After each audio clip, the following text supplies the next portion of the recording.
자, 그러면 이제 예금 문제풀이 강의 한번 시작해 보겠습니다. 자, 1강 이제 금융경제 일반입니다. 요 앞쪽에 문제가 좀 많죠. 근데 뒤쪽에 문제가 조금 부족한데, 원래는 이제 제가 이 책을 한 300페이지까지 채우려고 했었는데, 이게 제가 이제 목표했던 것보다 좀 시간이 부족했어요. 그리고 학생들도 책을 갖다 되게 좀 빨리 내달라는 이제 독촉이라든지 이런 것까지 해가지고 약간 이제 여건이 안 돼가지고 뒤쪽 문제를 갖다가 충분히 보완을 갖다 좀 못했습니다. 근데 이제 여러분들이 뭐 워낙 똑똑하시고, 그리고 이제 기본은 일단은 기본서예요. 기본서고 이제 여러분이 열심히 하신다면 약간 부족한 면들 여러분이 보완할 수 있을 거라고 생각합니다. 그리고 작년에는 이거보다 훨씬 더 얇은 문제지 부실한 내용으로도 여러분 선배들 많이 합격했어요. 가지고 이제 제가 부족한 부분은 여러분이 좀 열심히 해서 노력해 주십시오. 저도 이제 최선을 다하겠습니다. 자, 1장 이제 금융경제 일반. 초반부에는 문제가 정말 빵빵해요. 그러니까 그 빵빵한 문제들 한번 같이 풀어보죠. 자, 이제 2번 문제 한번 보죠. 국민경제 활동에 대한 설명으로 옳은 것은, 자, 우리가 이제 경제 주체 3대 주체가 있죠. 가계, 기업, 정부가 있어요. 가계, 기업, 정부. 정부는 조율해주는 자예요. 심판이라고 보시면 돼요. 얘도 분명히 이제 주요 경제 주체 중에 하나이지만, 일단은 이제 가장 핵심적인 주인공은 가계와 이제 기업이죠. 그러니까 요 둘의 이제 상호작용을 통해서 우리 이제 경제 활동이 이제 유지가 되는 겁니다. 그다음에 이제 얘들이 3대 주체고, 얘들이 이제 하는 3대 활동이 있다고 했습니다. 그게 뭐라고 했어요? 생분지 3대 활동이죠.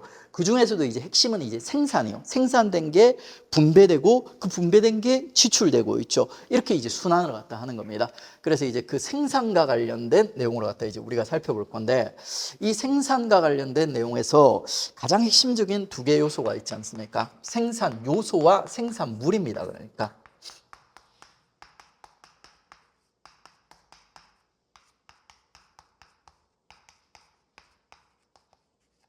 이 생산 요소로 갖다가 투입해가지고 생산물이라는 게 이제 만들어지는 거예요.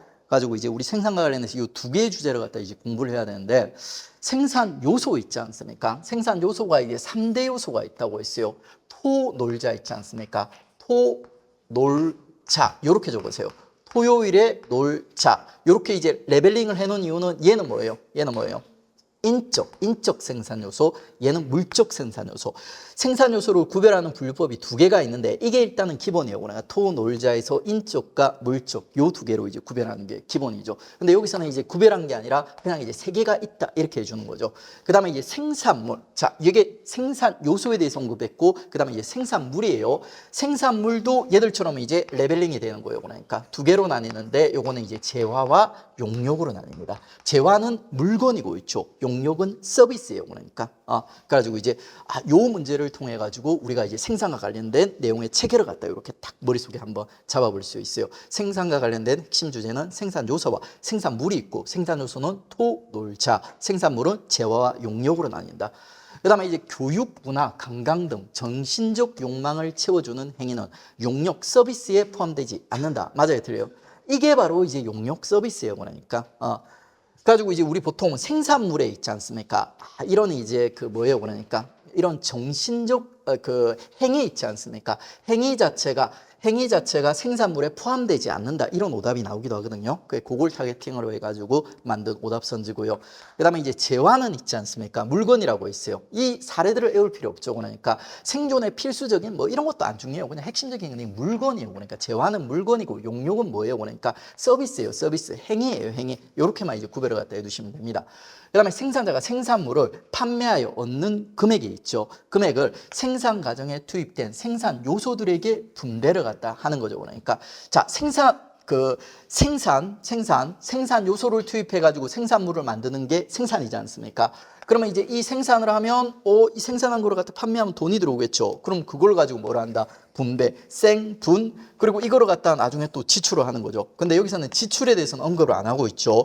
분배해요. 그 다음에 생산 요소들한테 분배를 해요. 생산 요소가 투입돼서 생산물이 나오니까 이 생산 요소들에 기여한 애들에게 분배를 갖다 할 거지 않습니까? 그다음에 이제 이 분배를 하고도 남는 돈이 있어. 남는 돈. 그러면 그건 누구한테 주냐면은 기업가 생산자한테 주고 그것을 갖다 이제 이윤이라고 부른다. 요렇게 이제 봐두시면 되는 거예요. 틀린 내용 없습니다. 그러니까 이런 것들은 우리가 이제 경제학을 공부하는 게 아니기 때문에 막 너무 섬세한 포인트, 너무 지엽적인 포인트에서 틀 확률은 없어요. 전체적인 이제 구조를 이해하고 이제 뭐 이런 것들을 틀어낸다든지 이런 것들 있지 않습니까? 이런 포인트들만 잡아주시면 됩니다. 그 다음에 이제 그 4번 생산 요소의 특징이 있지 않습니까? 요 생산 요소의 특징 몇 개 없어요. 그러니까 자, 생산 과정에 투입된 후에도 소멸되지 않는다. 요게 생산 요소의 특징이요. 뭐와 비교했을 때 원재료라든지 중간재랑 비교했을 때 특징이에요. 재료 같은 경우는 생산하는 과정에서 이게 소멸이 되거든요. 그런데 생산 요소는 소멸되지 않는다는 거예요.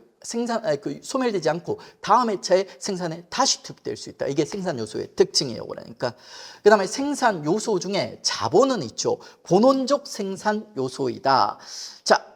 그 생산 요소가 기본적으로는 토, 놀자 이렇게 구별해요. 그러니까 인적, 물적으로 구별해요. 그런데 이거를 구별하는 약간 부가적인 차원이 하나 더 있어. 그게 뭐냐면 본원적이냐 있지 않습니까? 아니면 생산된 생산 요소냐 이렇게 이제 구별할 수 있어요. 다 본원적인데 딱 하나만 있지 않습니까? 생산된 생산 요소요. 그게 뭐예요? 그러니까 그게 자본이에요. 그러다 보니까 이제 그 특이한 자본을 갖다가 본원적 생산 요소랑 연결해가지고 오답을 만든 거죠.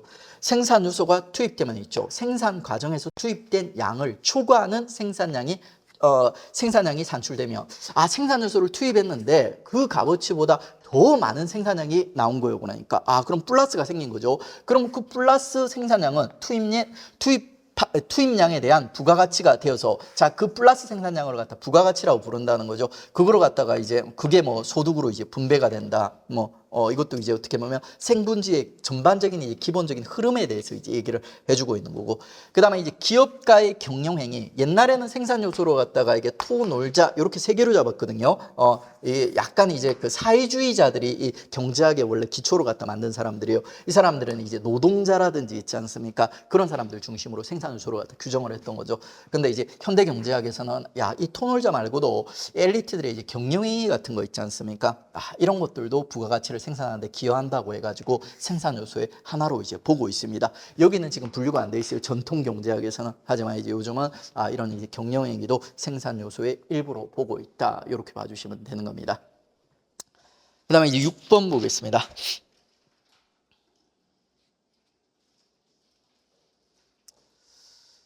자, 국민 경제 순환 있지 않습니까? 생분지가 이렇게 돌아가는 거예요. 생산된 게 분배되고 분배된 게 또 지출되고 있죠. 이런 식으로 이제 돌아가는 거. 이게 국민 경제 순환이죠. 생산자가 소득을 경제 주체에게 나누어 주기 위해서는 생산물이 판매되어야 생산자에게 소득이 발생하고 그 발생된 소득이 각 경제 주체에게 분배될 수 있는 것이므로 사실상 분배와 소비는 동전의 양면과 같다. 이게 교과서에 나와 있는 문구 그대로예요. 이게 뭔가 되게 좀 깔끔하진 않아요. 그러니까. 근데 이게 맞는 선지예요. 그러니까. 결국 이제 생분지 삼면 등가의 원칙에 해가지고 이 생산된 게 분배가 되고 분배된 게 지출이 되고 이렇게 이제 돌고 돈다. 그 얘기를 갖다가 지금 하고 있는 거예요. 그러니까 분배 소비뿐만이 아니라 생산 분배 소비가 결국에는 다 동전의 양면과 같이 연결이 되어 있습니다. 그러니까 근데 여기서 지금 보시면은 이게 생산 얘기하고 분배 얘기하다가 갑자기 소비가 나왔어요. 뭔가 조금 뜬금없긴 한데 이게 그 교과서에서 딱 이렇게 얘기하고 있어요. 그냥 돌고 돈다. 생분지가 돌고 돈다. 그런 느낌으로 봐주시면 돼요. 그 다음에 이제 그 국민소득 3면 능가의 원칙이란 국민소득을 생산, 분배, 지출. 생분지 이게 측면에서 파악했을 때 그 값이 동일하다는 원칙이다. 이 정도는 여러분이 알아두셔야 되고, 그 다음에 이제 국민 경제의 순환은 일정한 시간의 흐름상에 나타나려는 유동적인 경제 상황을 의미하므로 스토크의 개념이지 플로우의 개념이 아니다. 어때요? 그러니까 이게 반대로 돼 있죠. 이게 딱 봤을 때 문제 내기가 좋은 문구예요. 이런 것들은 지금 되게 어설프게 그러니까 대충 수술하고 있거든요. 교수님이 그냥 밥 먹다 적은 것 같아요. 그러니까 그러다 보니까 이거는 솔직히 틀기가 어려워요. 대충 문장 자체가 좀 대충 얘기하고 있기 때문에 이런 것들은 그리고 전반적인 이제 흐름을 갖다 얘기하고 있기 때문에 오답을 갖다 구성하기 어려워요. 근데 이거는 이제 딱 틀어가지고 이제 오답을 갖다 구성하기 좋죠. 이게 플로우예요. 유동적인 경제활동을 갖다 의미하는 게 플로우. 1년 동안에 이게 이제 뭐 그 생산과 분배와 지출이 일치한다 이런 개념. 그러니까 스톡은 딱 정해져 있는 일시점에서 어떤 개념을 갖다 얘기하는 거고. 그 다음에 금융회사에서 그 자신이 최종적인 자금 수요자 또는 공급자인 동시에 있죠. 금융회사는 그 자신이 최종적인 자금 수요자 또는 공급자인 동시에 가계, 기업, 정부 간의 금융의 중개 기능을 수행한다. 어떻습니까? 이게 가계, 기업, 정부 간의 금융의 중개 기능을 수행한다. 이거는 정확하죠. 그러니까 금융. 근데 틀린 게 뭐냐면 이 교과서에 보면 나와 있어요. 금융회사는 그 자신의 최종적인 자금 수요자 또는 공급자가 아니라고 나와 있어요. 이런 것들도 틀어서 낼 수가 있죠. 어설프게 이제 낚기가 좋습니다. 이 파트 솔직히 우리 이제 그 예금 분야에서 문제화하기는 그렇게 좋은 파트가 아니에요. 근데 그럼에도 불구하고 파트별로 균형 있게 문제를 출제하려다 보면 여기서도 이제 한 문제씩 출제를 해야 되거든요. 그러면 이제 이런 포인트들 가지고 이제 문제 내기가 좋죠. 전혀 엉뚱한 거 가지고 문제 내지는 않습니다. 이상한 구질구질한 경제학 특지식 가지고 막 구질구질하게 문제 내기는 좀 어려워요. 그 다음에 이제 금융에 대한 설명으로 올바른 것의 개수는 몇 개인가, 개수 세는 문제, 이런 문제는 이제 한 번 실수하면 끝나는 거죠. 근데 딱 보면 이제, 뭔가 이제 문제 낼 만한 내용들이 나왔어요. 그러니까 금융에 대한 설명으로 올바른 것. 자, 이제 우리가 이제 교과서에 보면 있지 않습니까? 금융을, 자, 금융의 유형을 갖다가 금융 활동의 주체에 따라서, 자, 뭐 소비자, 그리고 기업, 정부금융 이렇게 나와 있거든요. 소비자, 기업, 정부금융. 우리 3대 경제 주체를 갖다가 가계를 갖다가 소비자로 바꾼 거 빼고는 뭐 똑같죠. 그러니까 3대 경제 주체와 관련된 금융활동. 그래서 뭐 문제하기 어려워요. 그러니까 그냥 가계가 소비자로 바뀐 거 빼고는 3대 경제 주체와 관련해서 주체에 따른 구분을 하는구나. 이 문제화할 수 있는 거는 요 금융회사의 중개 여부에 따라서 나누는 거 있죠. 금융회사를 갖다 경유하냐 경유하지 않냐에 따라서 나누는 거. 이거는 솔직히 내용이 중요하진 않는데 문제화하기가 너무 좋아요. 그러니까 출제자 입장에서는 야, 이 파트 정말 문제 내기가 별로 좀 구질구질한데 이런 거는 좀 문제 내기 좋은 거기 때문에 출제될 확률이 있습니다. 그러니까 그래가지고 두 개를 갖다 구별하는 거예요. 그 금융기관을 경유한 것과 경유하지 않는 것. 자, 기업 금융 중 있죠. 외상 매출, 외상 매입, 그리고 상업어음의 할인 등 기업 간의 신용이나 주식의 발행, 그리고 이제 발행 등은 은행을 중개하지 않은 금융 행위이다. 어떻습니까? 그러니까 지금 상업어음의 할인이 있지 않습니까? 상업어음의 할인 같은 경우는 이거는 경유한 경우예요. 경유한 경우. 여기서 보시면 외상 매입이라든지 외상 매출, 그러니까 외상 들어간 거는 당연히 은행을 거치지 않고 그냥 지네끼리 하는 거죠. 그러니까 그거를 갖다 이제 기업 간의 신용이라고 부르는 거예요. 근데 여기 살짝 이게 끼어 들어가면서 틀린 거죠. 그다음에 이 주식 발행도 뭐예요? 그러니까 증권회사를 거치는 경우도 있지만 거치지 않고 바로 주식 발행할 수 있죠. 그러니까 주식 발행. 가지고 요게 틀린 거예요. 그다음에 이제 한국은행에 있죠. 금융자산 부채 잔액표에서 요게 중요한 게 아니에요. 항목 중에 그 밖의 항목은 금융회사가 중개하지 않는 금융수단이라고 할 수 있다. 맞아요, 틀려요. 그 밖의 항목. 그러니까 세 개를 갖다가 그러니까 요 표 항목 중에서 있죠. 세 개를 갖다가 이게 경유하지 않는 경우라고 딱 얘기하고 있고 나머지 그 밖의 애들은 전부 다 중개하는 경우라고 했어요. 그러니까 그것만 구별하시면 돼요. 그 밖의 애들은 중개하는 거다. 그 다음에 세 개를 갖다가 이제 뭐 이걸 암기해주면 좋고 암기를 안 해도 자, 세 개, 요 표에서 세 개 항목만 경유하지 않는다. 그 세 개 항목 경유하지 않는 게 지금 어디 나와 있냐면은 유가증권, 기업 유가증권이랑 또 뭐 있었죠? 그러니까 유가증권이랑 기업 간의 신용 그리고 출자금, 기업 간의 신용 출자금. 그러니까 유기출이라고 할까요? 이거 이미 기출이 된 적이 있어요. 그래서 유기출 이렇게 실제로 기출된 적이 없는 걸로 알고 있어요. 근데 앞으로 출제가 될 거예요. 언젠가. 가지고 유기출 요 세 개만 있지 않습니까? 중개하지 않은이요. 중개하지 않은 유기출 중개하지 않은. 눈치 없는 학생들은 막 이런 거를 갖다 외워요. 빈칸 쳐놓고 여기 그거 아니에요. 그러니까 이거랑 이거를 갖다 구별하는 거예요. 그 밖의 항목과 유기치로 갖다 구별하는 거죠. 그다음에 이제 기업 간 신용이 그래가지고 요거는 이제 중개하지 않는 거 맞고 있죠. 그리고 이거는 중개하는 거니까 틀렸고, 그다음에 기업 간 신용은 기업 간의 자금 대차를 갖다 의미한다. 맞죠? 그러니까 대차가 서로 빌려주고 빌려가는 거예요. 그다음에 기업의 개인에 대한 할부 판매 채권은 포함하지 않는다. 이거 어떻습니까? 이게 얼핏 보면은 기업가 개인이니까 아 이거는 기업 간 신용이 아니네 이렇게 판단할 수 있죠. 우리 상식으로는 맞죠. 어휘 자체, 타이틀 자체를 보면 이거 아닌 것 같아요. 근데 이게 맞습니다. 그러니까 얘들도 기업 간 신용에 해당이 됩니다. 이런 것들이 문제되는 게 너무 좋아요. 그다음에 12번.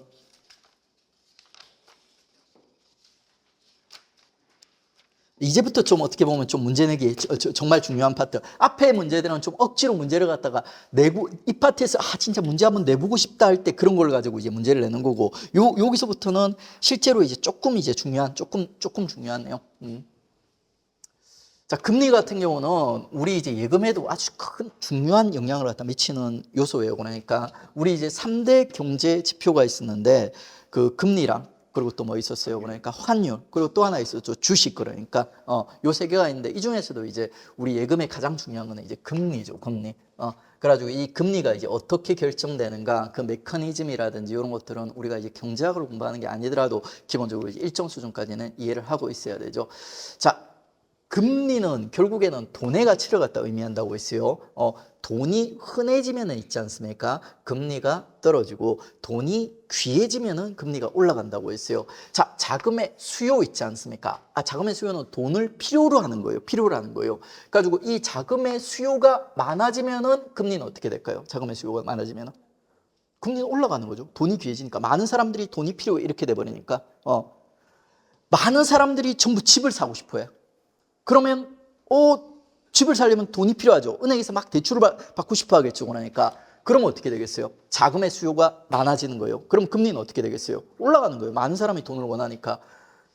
그런데 이제 요건 비유였고 실질적으로 이제 우리 경제학에서는 이 자금의 수요를 결정하는 가장 대표적인 A, B 요소가 바로 가계 수요, 가계 소비와 기업 투자입니다. 정부는 심판이었죠. 실제로 경제 활동을 하는 게 가계와 기업이요. 그러니까 가계에서 돈을 필요로 하는 게 가계 소비고 있죠. 기업에서 돈을 필요로 하는 게 기업 투자예요. 그러니까 요 두 개에 의해서 자금의 수요, 사람들이 돈을 얼마나 필요로 하는지가 결정이 되는 겁니다. 그 다음에 이제 자금의 공급은 그러면 뭐에 의해서 영향을 받나?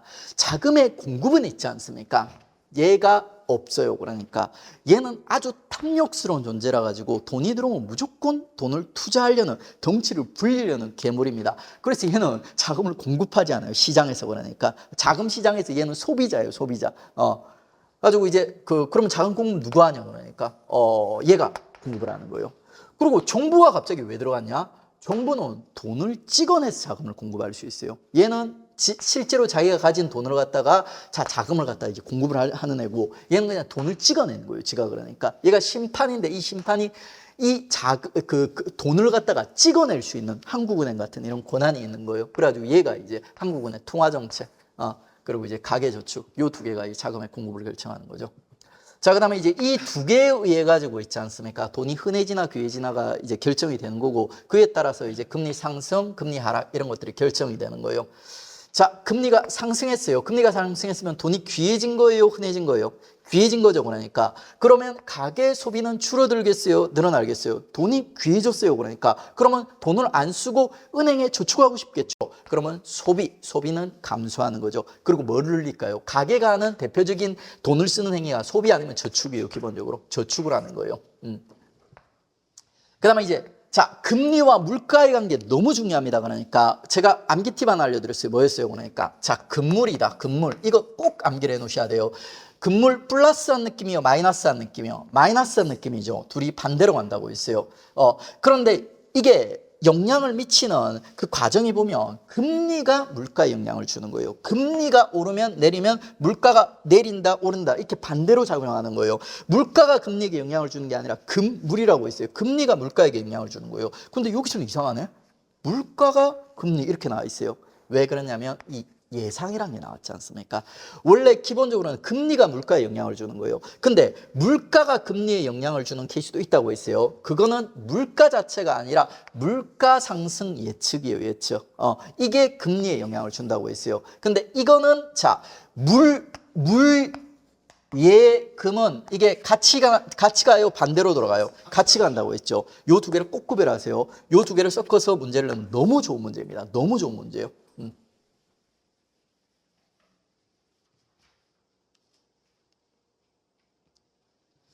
자, 그 다음에 13번. 자, 금리가 유형이 진짜 다양해요, 그러니까. 근데 이제 그 다양한 금리 중에 가장 대표적인 금리가 정부가 정한 있지 않습니까? 정책적인 금리예요, 그러니까. 정부가 이제 그 시장에 이제 통화량을 갖다가 조정하는 방법이 두 가지가 있는데, 하나는 아까 얘기했듯이 돈을 찍어낼 수가 있어요. 한국은행에 찍어낼 수가 있어요. 두 번째는 기준금리란 걸 정할 수가 있어요. 기준금리를 국가가 정책적인 금리를 딱 정해가지고 은행들한테 강요를 하는 거예요. 야, 너네 이 금리 안 지키면 주고 뭐 제재할 거야, 이런 식으로 해가지고 가지고 이제 그 금리, 국가가 정한 정책적인 금리가 기준금리, 여러 금리 중에서 어떻게 보면 가장 기본이 되는 있지 않습니까? 금리라고 볼 수 있어요. 시장금리는 되게 여러 종류가 있어요. 근데 이제 그 시장금리랑은 구별되는 국가에서 정한 기준이 되는 금리. 시중에 풀린 돈의 양을 조정하기 위해서 있죠. 자, 금통위에서 의결을 거쳐서 결정하는 정책 금리이다. 금통위가 한국은행에 속해 있지 않습니까? 요 바로 이제 금리를 갖다 금리를 결정하는 기구라고 보시면 되는 거예요, 그러니까. 자, 그 다음에 이제 기준금리의 변경은 있죠. 예금 대출 금리에 영향을 줄까요, 안 줄까요? 당연히 주는 거죠. 국가에 정해가지고 은행에 강요를 하는 거예요. 야, 너 이거 지켜, 이렇게 되는 거예요. 그 다음에 이게 부동산이라든지 외환 자산 가격에는 영향을 줄까요, 안 줄까요? 당연히 주는 거죠, 그러니까. 금리가. 가지고 이제 그 국가에서 이제 금리를 낮추면 부동산 가격은 어떻게 될 것 같아요, 여러분들? 우리나라 지금 은행 금리가 대충 이제 한 4%, 5%이 정도가 돼요. 그래가지고 1억을 갖다가 여러분들 빌리려면은 1년에 한 뭐 400만 원 정도 이자를 갖다 내야 돼요. 400~500만 원 이 정도를 내야 돼요. 근데 만약에 이게 1%로 떨어졌어. 그러면 1억 쓸 때 이제 100만 원만 이자를 주면 쓸 수 있어요. 그러면 여러분들은 집을 사고 싶어요? 팔고 싶어요? 사고 싶은 거죠. 이자가 얼마 안 되니까 그 이자 부담하고 내가 빌려가지고 집을 사는 거예요. 그러니까 가지고 이제 이 기준금리에 따라서 부동산 가격이 엄청나게 영향을 받습니다. 이번에 정부에서 부동산과 관련된 진짜 엽기적인 제도를 갖다 내놨어요. 그러니까 나중에 시간 나면 한번 얘기해 드릴게요. 완전 미쳤어요. 그러니까 이것들이. 가지고 저는 이제 그 새로운 정부를 갖다 판단할 때 그 정책을 갖다 어떻게 대하는지를 보고 새로운 정부에 대한 이상이 결정될 것 같아요. 지금 기존 관리들이 이상한 어이없는 정책을 갖다 부동산 정책을 내놨는데 이걸 계속 추진하면 이 정부도 그냥 말아먹은 거예요. 그러니까. 근데 이제 그걸 갖다 바로 잡는다든지 하면은 좀 생각이 있는 거죠. 그러니까 장기적으로 나라 말아먹을 정책을 갖다 지금 정부 관료들이 내놓고 있어요. 미쳤어요. 우리 관료들 진짜. 가지고 이제 이 뒷부분이 틀렸어요. 그 다음에 이제 통상적으로 있지 않습니까? 경기 침체 양상을 갖다가 보이면 있죠. 지금이 이제 경기 침체 양상이죠. 그러면 이제 기준금리를 인하하고 말이 돼요, 안 돼요? 금리를 인하한다는 말은 시중에 돈이 풀린단 말이에요. 그러니까 돈이 이제 풀린단 말이죠. 그리고 이제 경기가 과열 양상, 시중에 돈이 너무 많아가지고 경기가 과열되어 있으면 기준금리를 갖다 인상하는 거예요. 그럼 사람들이 시중에 풀려 있던 돈들을 갖다 은행에 이제 저금을 갖다 하는 거죠. 그러니까 요 정도는 이제 여러분이 이해를 하셔야 되고, 그리고 실제 조금 이제 생활해 보신 분들은 이런 걸 그 체감으로 느낄 수 있어요. 그리고 일반적으로 기준금리를 갖다 인하하면 물가는 하락하고 있죠. 자, 기준금리를 갖다 인하하면 돈이 풀리죠. 그러니까 돈이 풀리죠. 그럼 물가는 어떻게 되겠어요? 그러니까 돈이 많이 풀리니까 물가 올라가는 거죠. 그러니까 그 다음에 기준금리를 갖다 인상하면 반대죠. 그러니까 금리를 인상하면 사람들이 돈을 갖다 전부 은행에 넣으려고 해요. 은행에 넣으려고 해요. 그럼 물가는 어떻게 되겠어요? 시중에 돈이 없으니까 물가는 하락하게 되는 거죠. 그래가지고 지금 이거 반대로 얘기하고 있죠. 자, 그 다음에 15번. 자, 이거 3번 별표 3개를 해주세요. 이거 제가 깔끔하게 정리를 해드릴게요. 제가 강의 때 좀 버벅댔는데 이걸 깔끔하게 한번 정리를 해드리겠습니다. 일단은 이제 나머지 애들 보면서 이제 마지막에 설명해 드릴게요. 먼저 이제 시장금리, 시장금리는 여러 종류가 있어요. 기준금리는 정부가 정한 거, 시장금리는 시장에서 결정되는 금리인데 이게 여러 가지 종류가 있어요. 여러 가지 기준으로 여러 가지로 나눌 수 있는데, 자, 이거를 갖다 이제 기간을 기준으로 해서 나누면 단기랑 장기로 나눌 수 있는데 그 기준은 만기 1년 기준으로 해가지고 있죠. 나눌 수가 있습니다.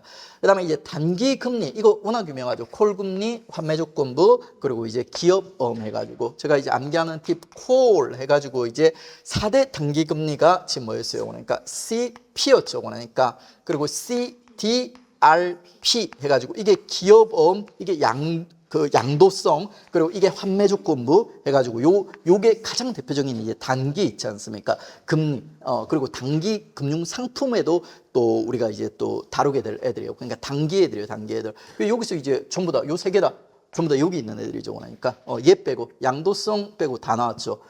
그다음에 이 채권 수익률과 채권 가격의 변동 있죠. 이거 같은 방향으로 움직여요, 다른 방향으로 움직여요. 다른 방향으로 움직인다고 했죠. 근데 여기서는 같은 방향 움직인다니까 틀린 거죠. 그러니까. 근데 요거 자체는 쉬워요. 채권 수익률과 채권 가격의 그 관계는 너무 쉽습니다. 채권에 이제 액면에 표시된 있지 않습니까? 1년 뒤에 이자 얼마 줄게 하는 금액 적혀 있죠. 그러니까. 자, 이건 딱 고정돼 있어요. 채권에 딱 적혀 있어요. 고정돼 적혀 있어요. 그리고 이제 이 채권에 있지 않습니까? 수익률과 가격이 이렇게 결정된다고 했어요. 채권 가격, 그리고 채권 수익률. 이자를 얘가 이제 딱 이 채권에서 10만 원 준다고 딱 정해져 있어요. 10만 원 준다고 정해져 있어요. 그러면 이 10만 원 있지 않습니까? 10만 원은 무조건 나와요. 1년 후에. 그러니까 1년 후에 나오는데 이 10만 원을 얻기 위해서 우리가 이 채권 가격을 갖다 싸게 살수록 수익률은 더 높아지는 거죠. 이걸 갖다 만약에 1억을 투자해가지고 10만 원 받으면 솔직히 이건 수익률이 거의 없는 거죠. 근데 이걸 갖다 만약에 100만 원을 투자해가지고 10만 원을 받아요. 괜찮죠. 그러니까. 그런 관계예요. 그러니까 채권 수익률과 채권 가격은 이 채권에 적혀있는 이자 금액이 딱 정해져 있거든요. 그렇기 때문에 채권 가격, 내가 투자한 금액이 높아지면은 나의 채권 수익률은 떨어지는 거예요. 그리고 내가 투자를 얼마 안 했는데 이 10만 원을 준다? 채권 수익률은 높아지는 거예요. 그렇기 때문에 채권 가격과 채권 수익률은 있죠. 서로 반비례하는 겁니다. 이 식 때문에요. 이 식 때문에 이게 고정된 상태다 보니까 이 두 개가 서로 반비례해서 움직이는 거예요.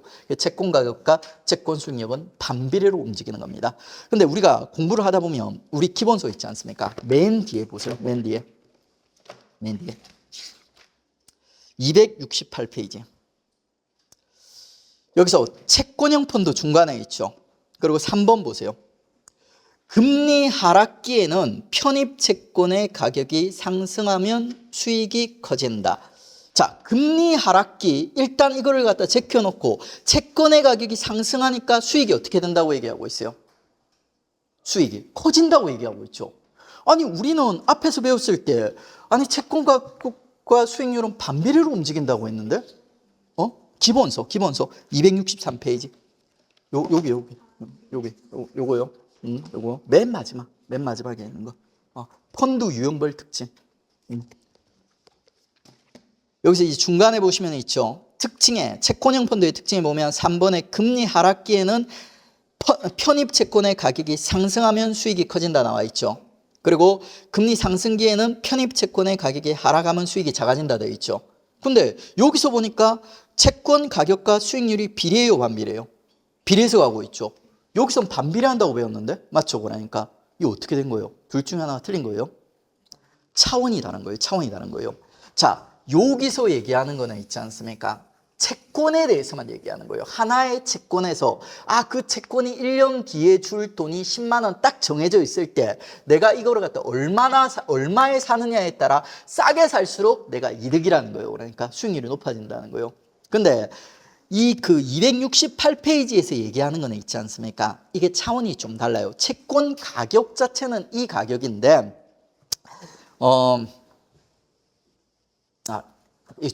지우고. 자, 금리가 하락하죠. 전체적인, 금리가 하락을 해요. 시장에서.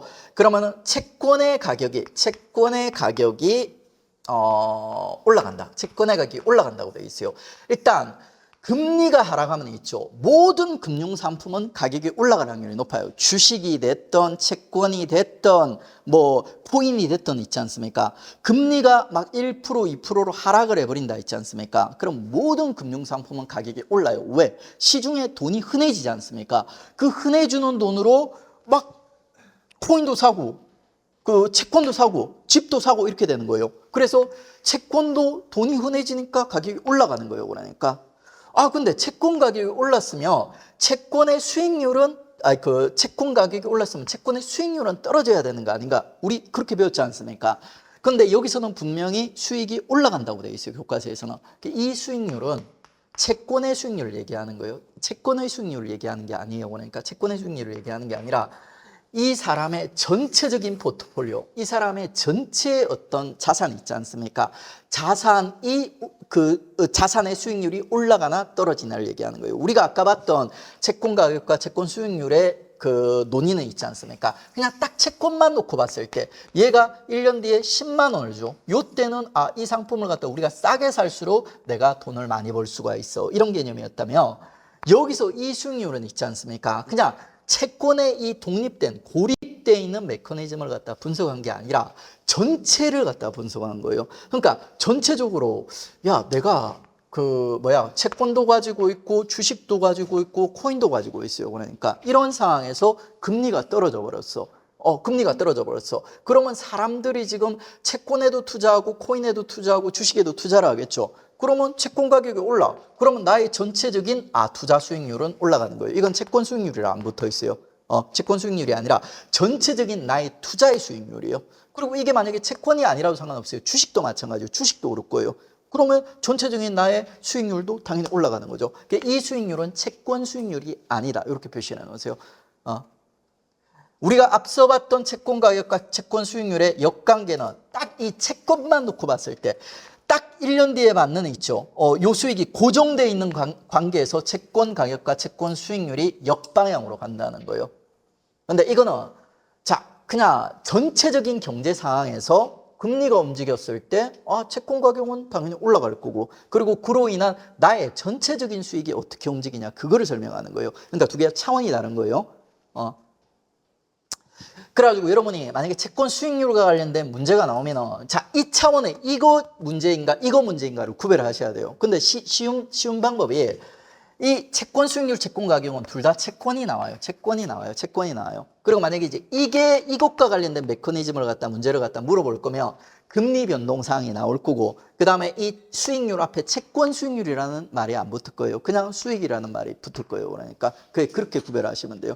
근데 여기서는 이제 단순히 채권 수익, 채권 가격이니까 이거는 두 개가 역으로 간다고 보시면 되는 겁니다.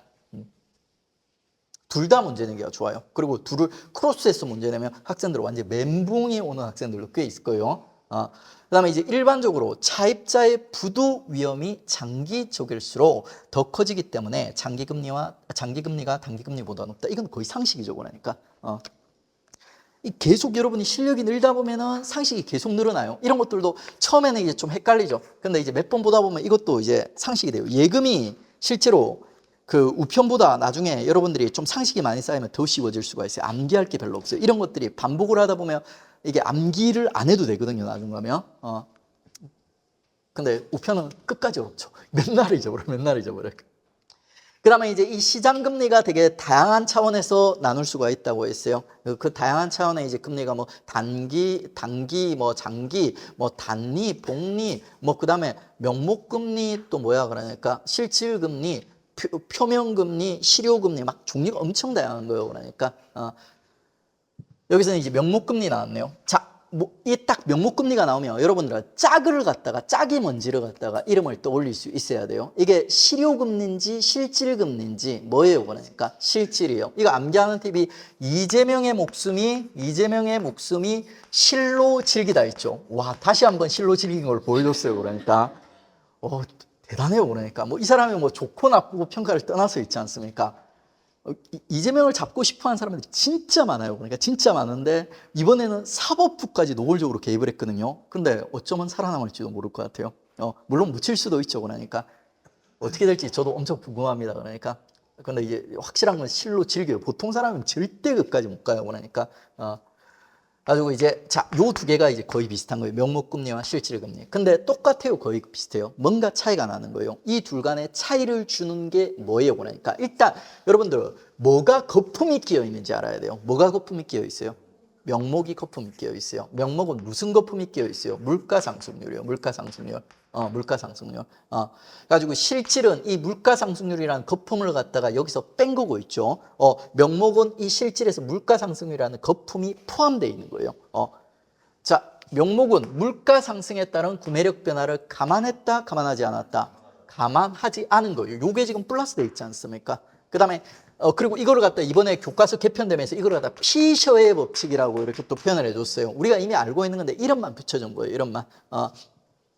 그 다음에 이제 실질 금리는 있죠. 실질 금리는 같은 명목금리 수준에서 물가 상승률이 낮을수록 늘어나게 된다. 이 식을 해석하면 돼요. 자, 이 실질 금리는 있지 않습니까? 실질 금리의 움직임에 대해서 지금 얘기하고 있으니까 요거로 갖다 여기다 이제 마이너스 요쪽으로 옮겨가지고 마이너스 해주면 되겠죠. 마이너스.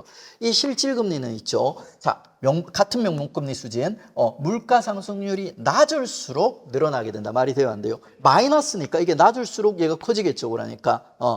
그 다음에 단리, 복리 등의 이자 개서 방법이나 이자에 대한 세금 부과 방법 등이 있냐 없냐에 따라 우리 뭐와 뭘로 구별하는 거예요. 그러니까 표명금리와 실효금리로 구별했죠. 근데 관계없이 두 개가 동일하다 했지 않습니까? 이거에 따라서 이 두 개가 달라지는 거지 않습니까? 그러니까 이거 맞아요, 틀려요? 틀렸죠. 그 다음에 채권 가격이 떨어지면 채권 수익률. 자, 채수 두 개 반비례로 가는 거죠. 그러니까. 근데 떨어진다고 했으니까 이건 틀리는 거죠.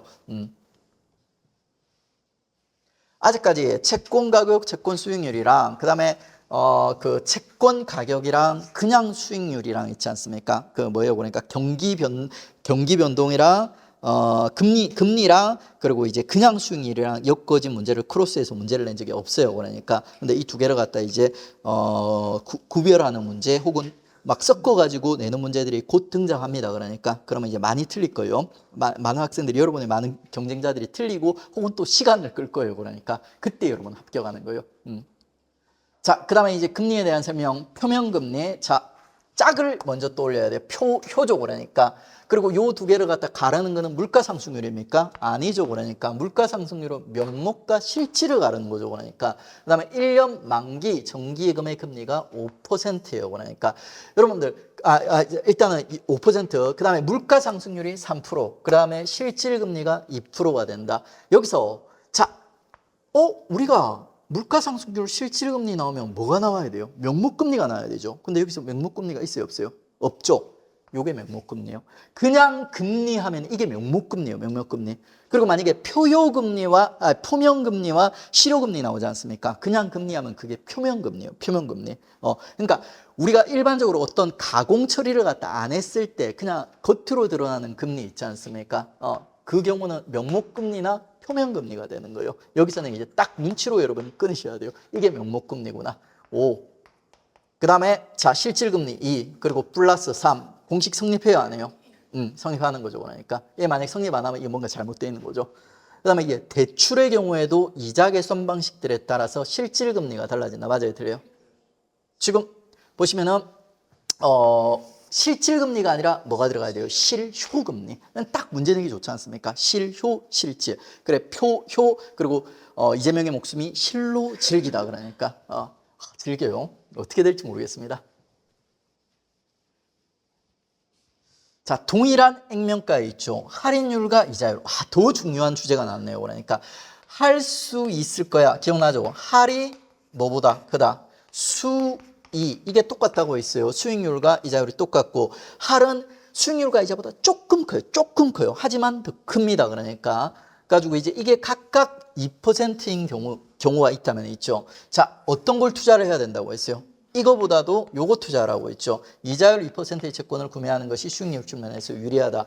그러니까 이거를 갖다 할이 이거는 자체가 수익률로 표현이 되어 있어요. 근데 할은 수익률이랑 좀 개념이 다르다고 했지 않습니까? 그러니까 이거를 갖다가 비교를 하려면 수익률로 환산을 해야 돼요. 근데 그 환산하는 과정에서 똑같은 수치라면 이게 조금 더 커져서 환산이 돼요. 조금 더. 얘가 2%라면 얘는 한 2.1% 뭐 이 정도 0.1% 정도 있지 않습니까? 이렇게 좀 커지는 이런 모습을 갖다 보여줍니다. 그렇기 때문에 할인율과 수익률이 똑같은 수치로 경쟁을 한다면 할인율을 갖다 선택해라 이러는 거죠. 한번 적용을 해보겠습니다. 여러분 요거 한번 여기서 문제가 액면가가 동일한 경우 있죠. 수익률이 두 번째로 높은 걸 한번 찾아보세요. 세금 등을 고려하지 않고.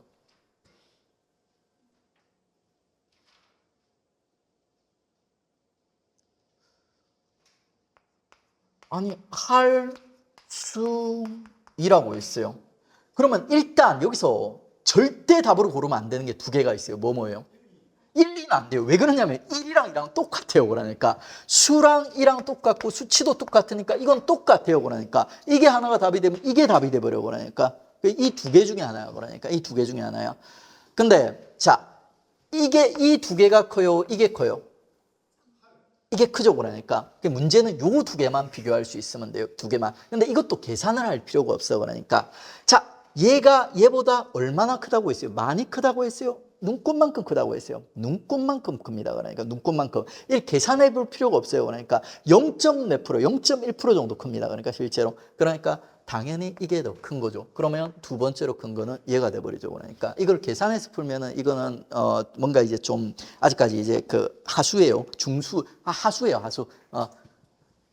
실제로 우리 이런 문제가 나오면 공무원 시험은 그 가끔씩 계산하는 문제가 나오긴 한데 있지 않습니까? 계산보다는 이거를 갖다 이제 그 실제로 이제 구별할 줄 아냐 있지 않습니까? 뭐 이런 느낌으로 이제 문제를 내는 경우가 많아요. 공무원 시험에서 막 시간도 1분밖에 안 되는데 구질구질하게 계산하는 문제를 많이 내지 않습니다. 이게 전부 다 하나하나씩 % 계산해가지고 하면은 실제로 시간도 많이 걸리고 또 실수할 확률도 높아요.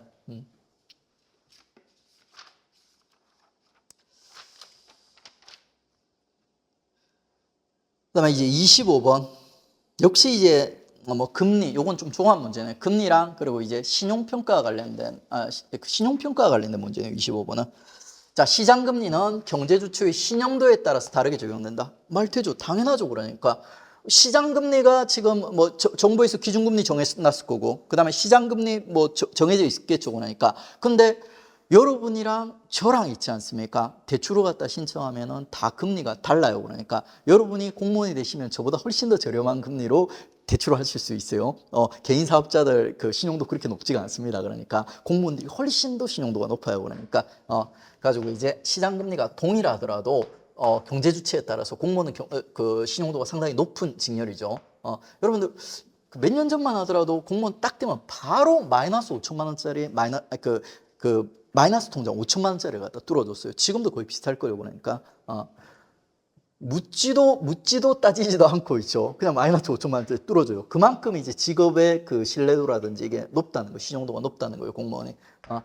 자, 거래 상대방에 있죠. 신용 상태를 직접 파악하려면 많은 시간과 비용이 들어가기 때문에 맞죠. 그러니까 주로 금융기관을 통해서 신용 정보를 확인한다. 어때요? 그러니까 그럴듯한데 지금 이거 틀렸어요. 금융기관 아니에요. 금융기관이 아니라 뭐예요? 그러니까 신용평가사가 따로 있습니다. 그러니까 무디스, SP, 피치, IBCA 세계 3대 신용평가이다. 암기할 때 이렇게 외우라고 했어요. SF, 무비 해가지고 이제 3대 신용평가사 암기를 해주면 되고요.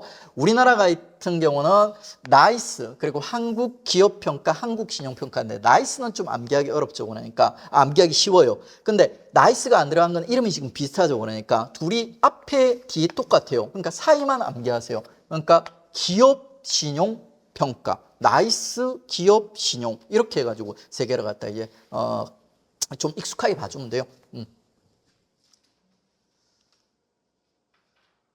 자, 그러면 이제 우리 드디어 이제 그 금리와 관련된 내용을 갖다 끝냈습니다. 3대 이제 경제지표 중에 금리가 제일 중요해요. 금리가 지금까지 가장 문제 많이 나왔고 앞으로도 나올 확률이 가장 높아요. 그러니까 근데 이제 작년에 환율과 관련된 지식이 이제 어느 정도 반영이 됐고 있죠.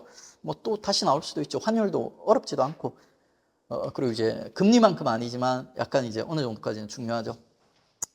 금리가 우리나라 돈의 가치라면 있지 않습니까? 환율은 달러의 가치라고 보시면 돼요. 물론 환율이 엄밀하게 하게 되면 뭐 일본 엔화 환율, 뭐 여러 나라의 이제 그 뭐 중국어 위안화 환율 이게 다 다른데 우리는 기본적으로 이제 달러 환율로 갖다 돌리시면 돼요. 그 달러의 가치 그게 환율이다 이렇게 보시면 돼요. 1달러를 갖다 우리나라 돈으로 얼마로 표시하는가? 그게 바로 이제 환율이라고 보시면 돼요. 외화 달러가 국내로 유입이 됐어요. 환율은 달러의 가치라고 했어요. 그러면 달러가 국내에서 흔해지는 거예요. 기준은 국내예요. 환율은 국내에서 달러가 흔해졌어요. 그러면 달러의 가치는 있지 않습니까? 올라갈까요? 낮아질까요? 흔해지면 낮아지는 거죠. 자, 환율의 상승. 달러가 가치가 높아진 거예요. 달러가 귀해진 거예요. 그러면 이걸 반대로 얘기하면 원화 기준으로 평가를 한 거지 않습니까? 원화는 흔해진 거예요. 귀해진. 원화는 가치가 어떻게 된 거예요? 원화는 떨어진 거예요. 원화와 지금 환율이 경쟁하고 있는 관계예요. 경쟁하고 있는 관계에서 환율, 달러의 가치가 높아지면 반대로 우리 돈의 가치는 떨어졌단 말입니다. 그걸 갖다 이제 뭐라고 표현하냐? 평가절상절하 이렇게 표현하는 거예요. 여러분들 원화의 평가절상절하 이렇게 꼭 표현 안 해도 돼요. 그냥 평가절상절하면 이게 이제 원화의 가치를 갖다가 뭐 올라갔다 떨어졌다 얘기를 하는 거예요. 그 다음에 이제 우리나라는 있지 않습니까? 자, 뭐뭐로 환율을 표시하고 있다. 자, 자국 통화 방식이요, 외국 통화 방식이요. 1달러를 갖다가 우리나라 돈 1,450원 뭐 이런 식으로 표현을 갖다 하고 있어요. 그러니까 우리나라 돈으로 표시한 거예요. 자국 통화 표시법으로 표현을 갖다 한 겁니다.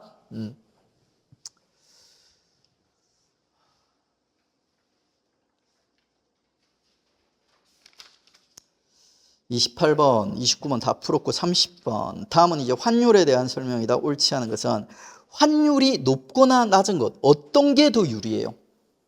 어떤 게?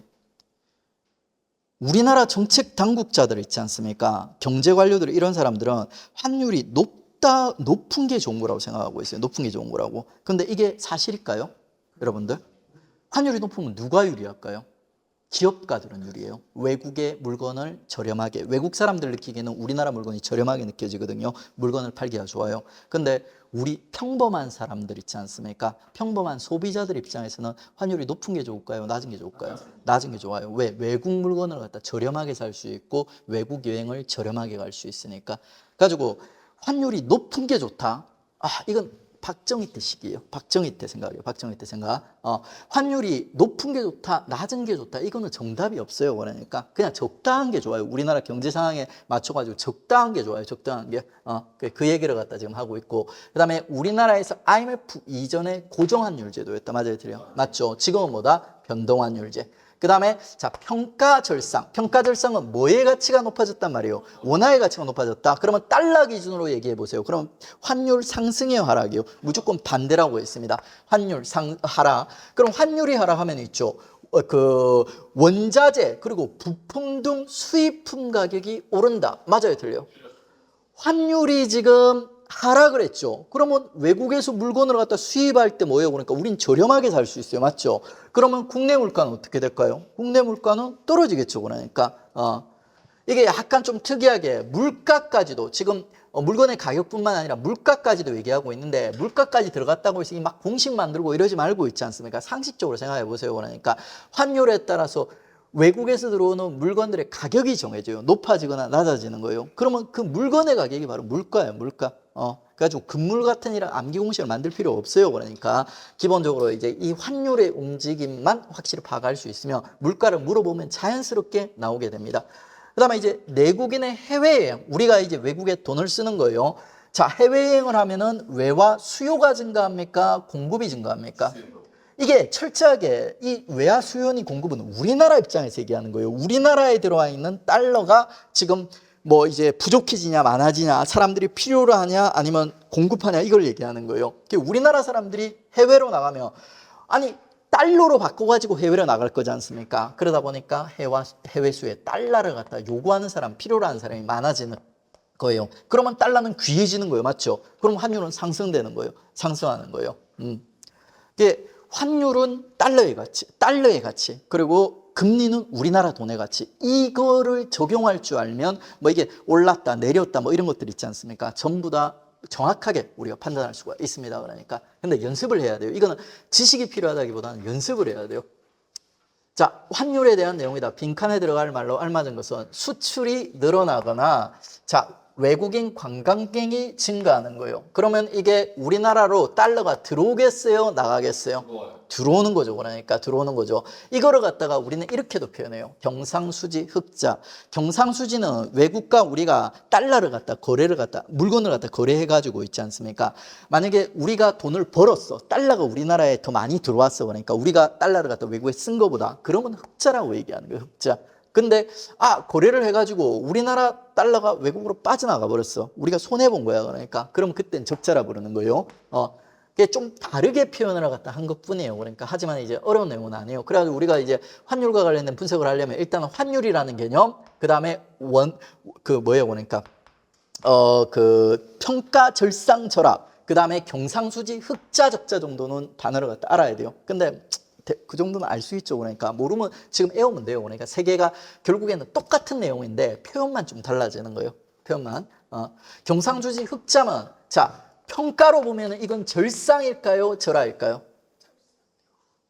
우리나라로 달러가 들어왔죠. 달러가 들어왔으니까 달러가 흔해졌어요. 그러니까 환율 입장에서는 하락을 하는 거고 있죠. 원하는 평가 절상을 하게 돼요. 그러니까 이 세 개가 결국에는 다 연결이 돼 있어요. 연결. 근데 표현만 이렇게 좀 다르게 한 거예요.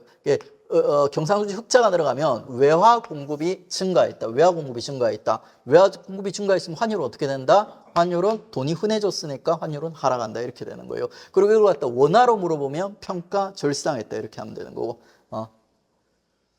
이거를 문장을 외워가지고 하려고 하면 절대 끝이 안 나요. 그러니까 그 다음에 환율이 어떻게 된 경우 뭐 하락하고는 상승했겠죠. 그러니까 우리나라 수출품의 외화로 표시된 가격이 하락한다. 뒤에 읽을 필요도 없어요. 요거를 갖다 찾으려면 요것만 우리가 정확하게 판단하면 돼요. 이게 가격이 하락했을 때 우리나라 수출품을 있죠. 수출품을 외국으로 팔지 않습니까? 근데 외국으로 팔 때 그 외화로 표시된 가격이 떨어졌어요. 우리나라 물건의 가격이 떨어졌어요. 이거는 환율이 상승했을 때 나타나요? 하락했을 때 나타나요? 환율이 상승. 그러니까 달러의 가치가 높아졌을 때 우리 돈의 가치는 떨어졌기 때문에 우리 물건의 가치는 떨어졌기 때문에 자 외화로 표시된 가격이 하락했다. 이렇게 표현하는 거예요. 이런 문제는 솔직히 뒤에 읽어볼 필요가 없어요. 그러니까 근데 여러분은 공부하는 입장이니까 한번 읽어보십시오.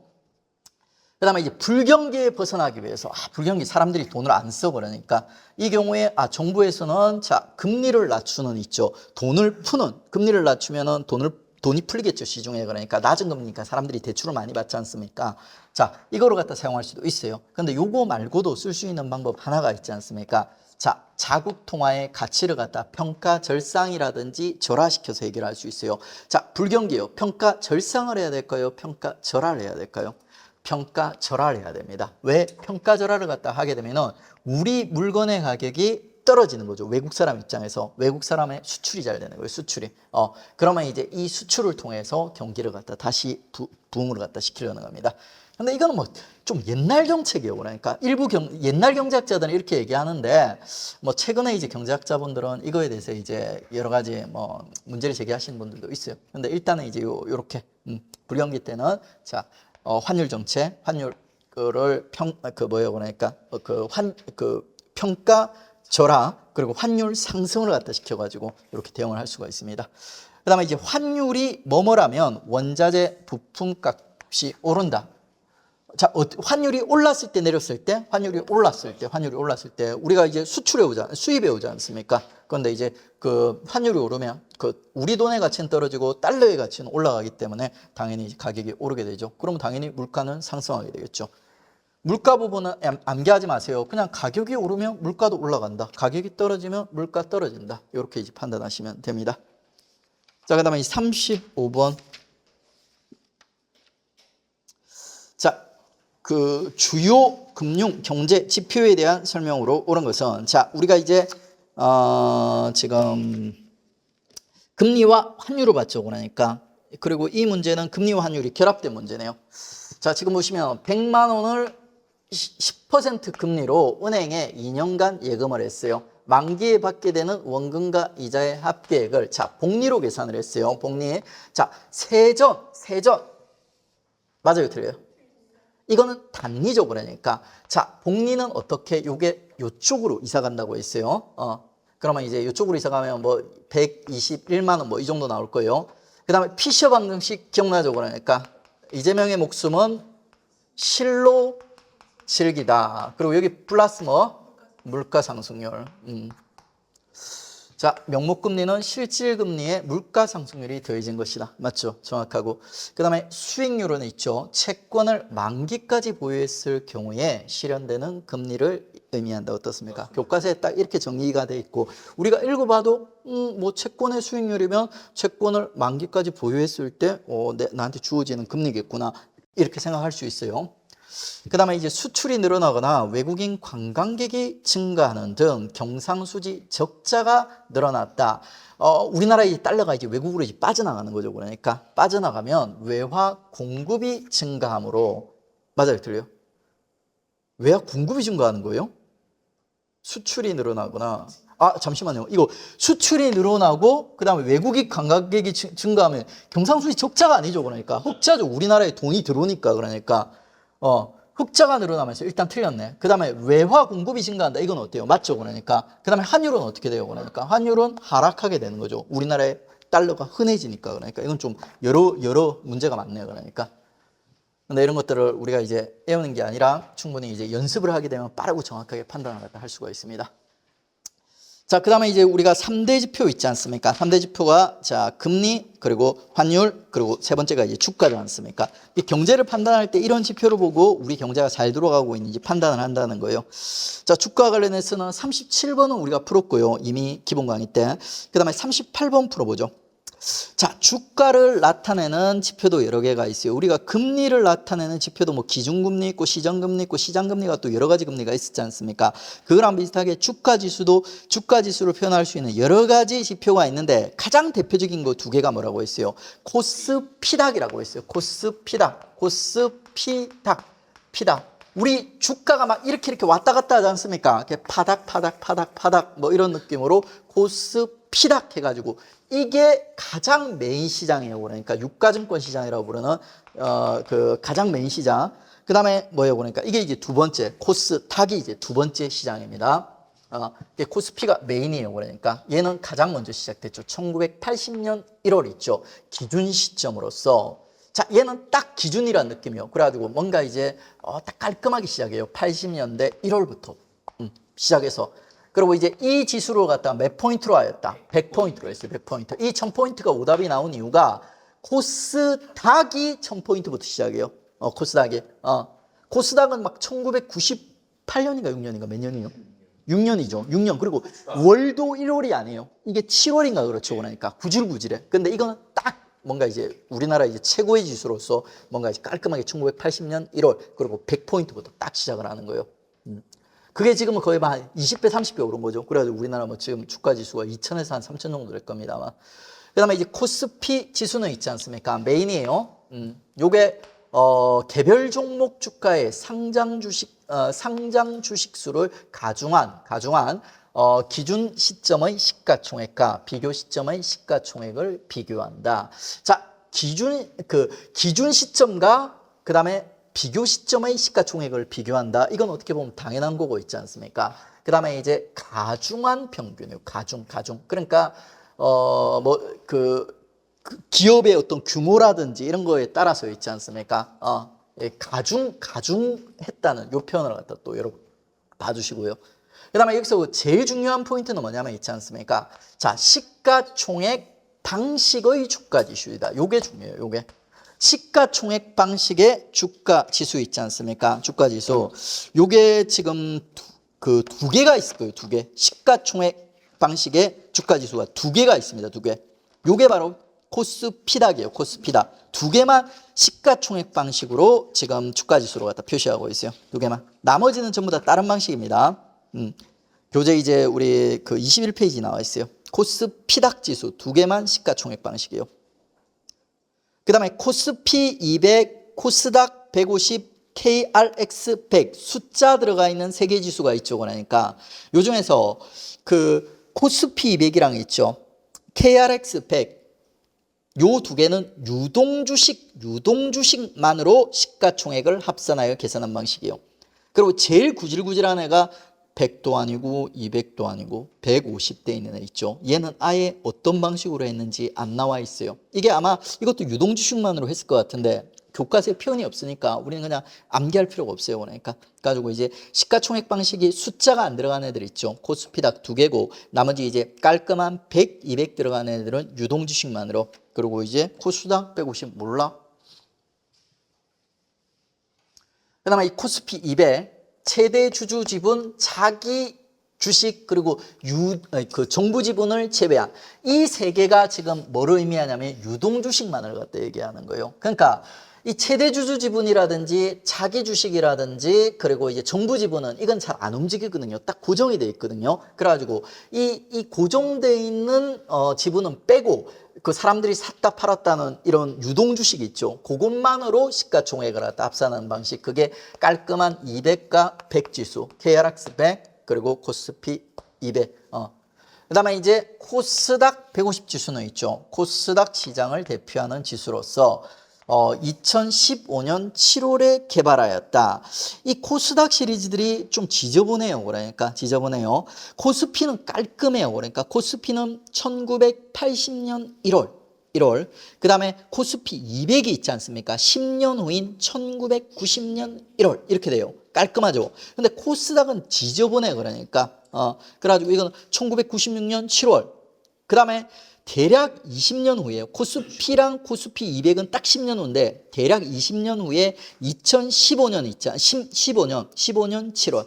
그러니까 19년 후죠. 19년. 그냥 뭔가 깔끔하지 않아요. 그리고 또 7월이야. 7월. 비교해가지고 정리해 놓으셔. 근데 맞긴 맞죠. 그 다음에 KRX 100. 자, 이거는 유가증권 90, 코스닥 10개.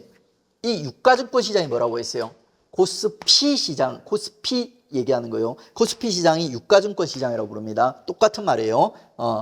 그리고 90개, 100개. 와, 이거 너무 편파적이지 않습니까? 현실이 이래요. 그래가지고 이제 90개, 100개. 그리고 시가총액 방식 맞아요, 틀려요. 시가총액 방식은 2개밖에라고 했어요. 틀리고. 자, 역시 주가지수 문제입니다. 코스닥이에요. 코스닥이면 두목이에요, 부두목이에요? 부두목이죠. 얘는 자, 유가증권 시장의 상장 아니죠. 이건 두목이죠. 그러니까. 그 다음에 자, 대표적인 종합지수 전부 다 지금 유가증권 시장 코스피 얘기하는 거예요. 코스피 닥을 틀어가지고 오답 문제 만들기가 가장 좋습니다. 자, 코스피 200이죠. 그러니까 설마 이런 구질구질한 문제가 나올지 모르겠는데 코스피 150, 코스닥 200 이런 거 공무원 시험이니까 나올 수는 있어요. 근데 우리는 지금 확실히 체계를 잡았어요. 그러니까 코스닥이 구질구질해요. 숫자가 깔끔하게 100, 200이 아니라 150 구질구질하죠. 날짜도 구질구질하죠. 그러니까 7월 구질구질해. 그러니까 구질구질 코스닥. 그러니까 그 다음에 이제 유동주식만의 시가총액은 2개밖에 없다고 했어요. 유동주식만의 시가총액이죠. 그럼 맞죠. 그러니까 맞고. 자, 그 다음에 이제 MSCI 있지 않습니까? 이거는 이제 외국의 국제적인 주가지수인데 국제적으로 가장 대표적인 2개 주가지수가 MSCI랑 FTSE 있죠. 이거를 갖다 뭐 굳이 다 외울 필요 없어요. M지수, F지수 이렇게 해도 상관없어요. 그러니까 M지수 이게 가장 대표적인 거예요. 그러니까 이게 이제 미국계 펀드들이 주로 사용하는 거고 그 다음에 이제 미국에 있지 않습니까? 미국에 또 3대 지수가 있어요. 뉴욕 증권거래소 N지수, 그 다음에 미국 뉴욕 증권거래소, 뉴욕의 N지수, 그 다음에 미국 증권거래소, 아메리카의 A지수, 그 다음에 미국의 나스닥 지수 있지 않습니까? 나스닥 NA지수, 이렇게 해가지고 또 3개를 갖다 또 구별을 갖다 해주셔야 되죠. AMX는 뉴욕에 위치하고, 이건 뉴욕 맞아요, 들려요? 이거 뉴욕 지수가 따로 있는데 그러니까, 맞죠? 그것도 뉴욕이죠, 그러니까. 근데 얘도 역시 뉴욕이에요. 뉴욕 증권거래소 여기 나오네. N. 얘도 뉴욕이고 얘도 뉴욕이요. 뉴욕이 미국의 이제 금융 경제 중심지입니다. 여기에 상장되지 않은 주식을 거래한다. 맞아요. 이게 메인이고. 그러니까 우리나라로 치면 미국에서 이게 뭐에 해당하는 거? 코스피, 이게 코스닥 이 정도 되겠죠. 그러니까 대충 그런 느낌. 그럼 뭐가 틀렸어요? 요게 틀렸죠. 1번 틀리고 나머지는 다 맞습니다. 그다음에 45번.